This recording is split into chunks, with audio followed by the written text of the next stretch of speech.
This week we read the double Torah portion known as Acharei Mot Kedoshim. It continues the book of Leviticus's laws and regulations regarding the sacrificial system, regarding the separation of the sacred from the ordinary, and the laws of purity, the laws that separate those things and people that are eligible to come in contact with God and those that are not. The Torah portion also contains the wonderful story of the scapegoat and the so-called scapegoat, we should say, and the procedures for Yom Kippur.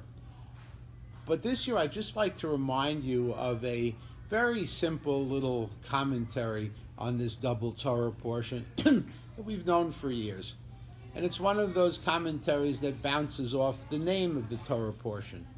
Acharei Mot, after the death, and in context it's the death of Aaron's sons, but let's just take that as a separate standing phrase for a moment.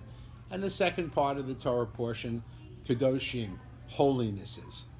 And the rabbis have a little fun game that they play of taking these two Torah portions' names, putting them together, and say, Acharei Mot Kedoshim. After death, something or someone becomes more holy. And that's true.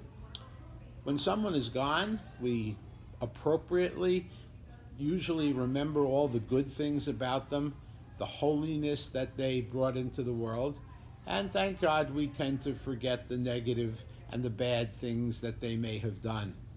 But it's not just true of people that we remember, or people who have left our circle of friends or colleagues, but it's also true of life itself. Acharei Mot Kedoshim, after something has passed, we think of it as holy. That's the definition of nostalgia. There's always this yearning, especially in Jewish life and in synagogues, to go back to the good old days, which, if you really take a close look at them, may not have been so good at all. After all, medicine, technology, even the conditions of our lives may not have been so good in the past.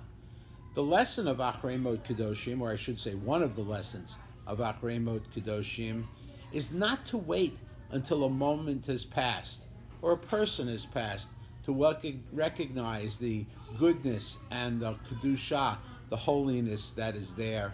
As Jews, we're taught to think not only of the past, but we're taught to think of and to make the moment that we are in holy, and to recognize what a special gift each day is.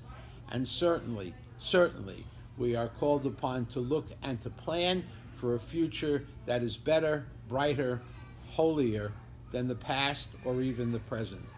So we shouldn't get stuck in knowing that that which is past is holy. We have to focus on the holiness of today and certainly the holiness of tomorrow. Have a great week and Shabbat Shalom.